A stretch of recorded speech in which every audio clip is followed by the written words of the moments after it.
So,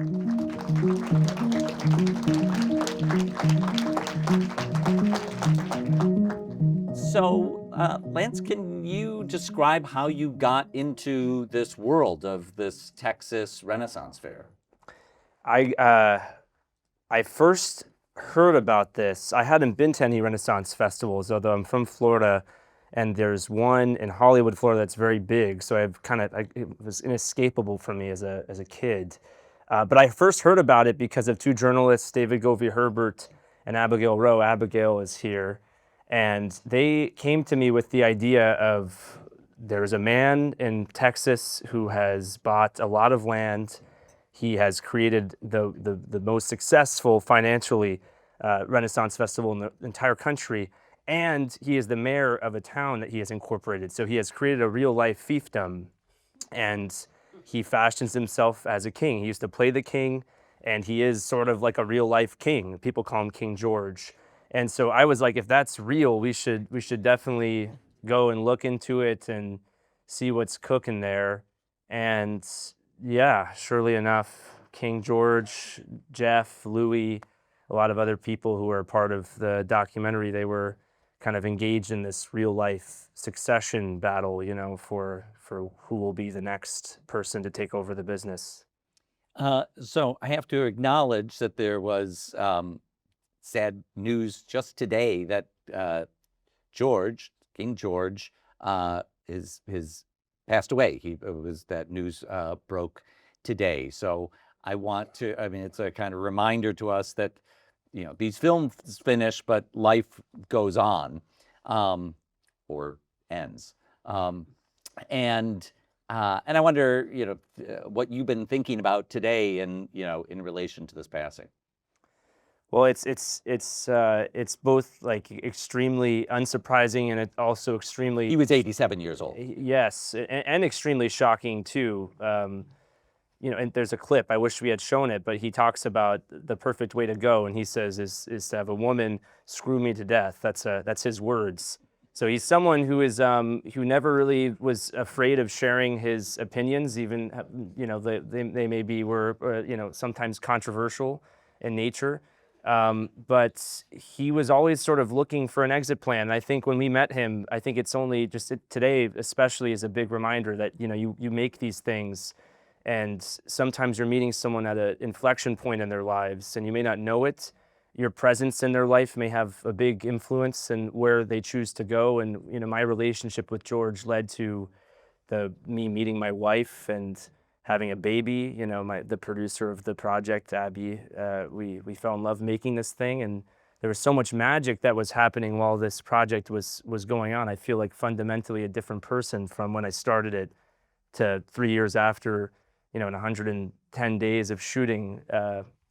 And so I think about George a lot. I think about him all the time, and I'm very sad that he's gone, even though he's still somewhere with us. Well, he's very much present in this three-part series that you've made. So the other works that I mentioned that you kind of started out on, Some Kind of Heaven, Set in the Villages, Sperm World.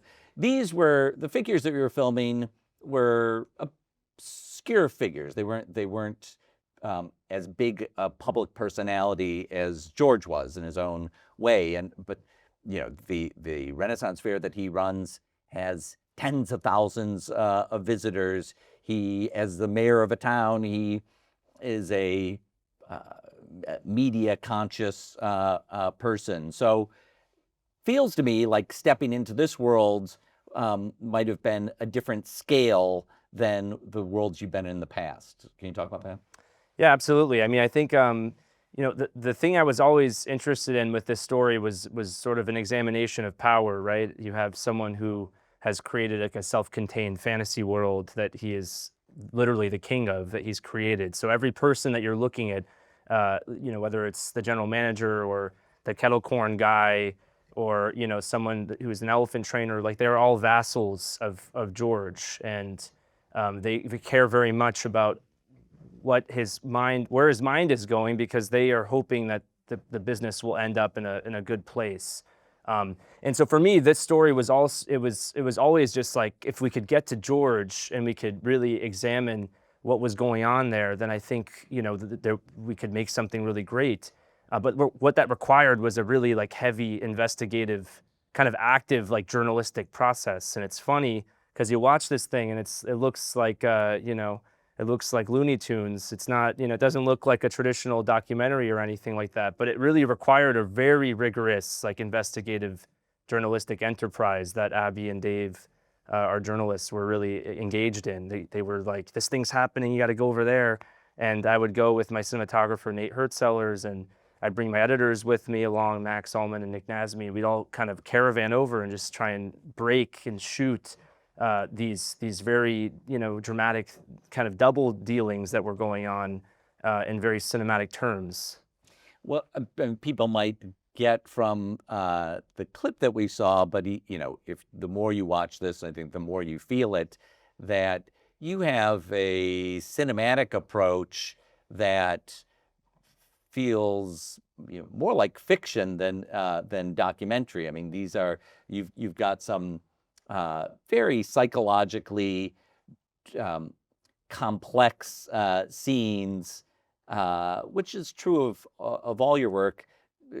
In here, the narrative part of it is a little bit more intense. In your previous works, you've been a one-man crew mostly. Here, you're working with a bigger scale. What did that mean for you? Well, it's funny to me because, you know, in the beginning days of documentary, you had like Robert Flaherty and you had movies like On the Bowery. You had these great documentaries that really required a lot of the participation of the subjects in them. Like, you know, the camera equipment was really heavy. It's not like it is today, obviously. So it required a lot of, you know, kind of embracing like the artifice of the production to get to a deeper truth.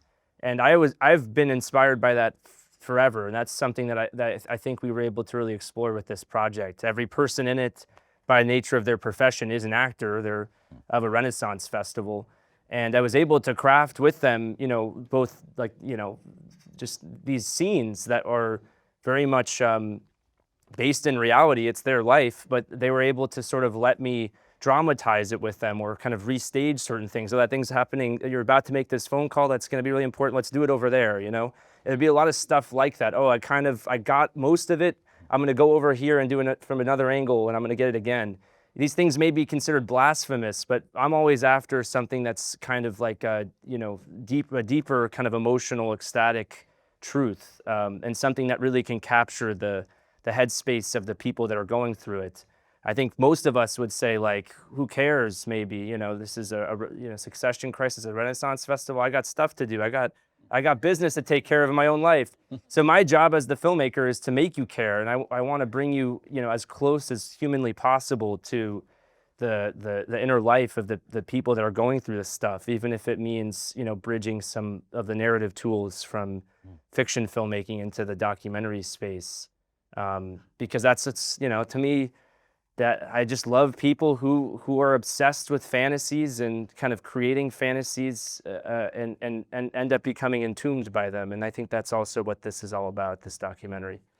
Well, that raises a question about tone. I mean, you know, this is really riding the edge sometimes between, you know, a sympathetic portrait. I mean, you really do get to understand people's motivations in this, but there's a kind of absurdity to the whole sense of a Renaissance fair. And in this scenario of people who are competing against one another to win the favor of, you know, this eccentric older man, that's a scenario that you know, is going to show people's best and their worst. So for you, having all that material as you shaped this narrative in the edit room, how did you think about, you know, getting that balance between, you know, between being sympathetic towards your subjects and, you know, and moments where you can, you know, kind of have a laugh at them? Well, to me, I never like to delay it in the filmmaking. It's like there's nothing easier in my mind than to make someone look foolish. And so if that's really what the filmmaking is about, then I've failed miserably. I think what it needs to be, and what each moment that is in this documentary is all about, is really it's coming from a place of understanding. You have someone like George, who acts very erratically. He says things that are pretty bombastic. He's, some people label him as a misogynist or a narcissist or any ist. He's probably one of those things. But one of the things I was interested in is just, why is he this way? What happened to him? Why is he so alone? He's a 86-year-old man when we met him, and he has all these people that work for him, but yet he has no person he can speak to once everyone leaves. He's eating a sandwich and watching an old John Ford movie on TV. And I thought that was really sad, and I think he would agree with that. So I'd come to him, and a lot of it is just about being honest. I'd show people the frames that I would be, lining up. I'd come back in between shoots and show cuts, kind of work in progress of scenes. A lot of it is just very, very, very collaborative, and I find that that's the way, I think, to get the best out of people, not just as, allowing them to trust me and me trusting them, but also just to really let them feel like they're having a hand in this thing, which they are. I don't know. I love I love documentaries. I love fiction movies. I love reality shows. I like stuff like the Vanderpump Rules and Bar Rescue and Kitchen Nightmares. And there's all kinds of those crazy moments and all those things, except the nature of those productions sometimes can take on maybe a more judgmental approach. So I'm like, how can you port over some of the watchability of shows like that, like Vanderpump Rules, and cross it over with like There Will Be Blood or something, and with something real, and then seeing what happens, And I mean, given that the story dynamics of this are people who are trying to manipulate a situation, for them to come out on top, did you ever feel in the middle of that, as you're crafting a narrative, and it's a narrative that they have an interest in massaging? Absolutely, yeah. It was difficult to figure out how we can sort of remain both like objective, but then also be so like burrow deeply with each person. I mean, a lot of it really just comes down to time and letting things, knowing when to sort of inject yourself into a situation and knowing when not to. Again, we're shooting most of this stuff with like an Arri Alexa. That's a big camera. You can't hide. You can't be a fly on the wall. There's plenty of amazing fly on the wall documentaries, but I think I'm just so talkative. I don't know how to make them really. I always fuck things up when I try to just like observe stuff. So I think I'm constantly like, even if I'm not participating in a conversation, people will just be like, what are you doing? Why are you putting the camera there? And so I just try to lean into that and hope to find something on the other side. But this thing is just so amazingly edited, this whole series, and I had two incredible, I credited them as writers, not because they were like screenwriting. None of these words are written down. It's really just like there are scenes in this that are just like masterfully put together and pieced together by Max Salman and Nick Nasmi. And I think most people in this room, if you've made a documentary, that the editors, you'd be dead in the water without them. They are the screenwriters of the documentary. So I feel so indebted to them and the craft and the time and the work that they put into this thing. And I love those people so much. If you're an editor, please just give yourself a hug and, make sure your director's treating you nicely. Ren Faire is on Max. You can go watch all 3 hours if you haven't seen it yet. Thanks very much to Lance Oppenheim.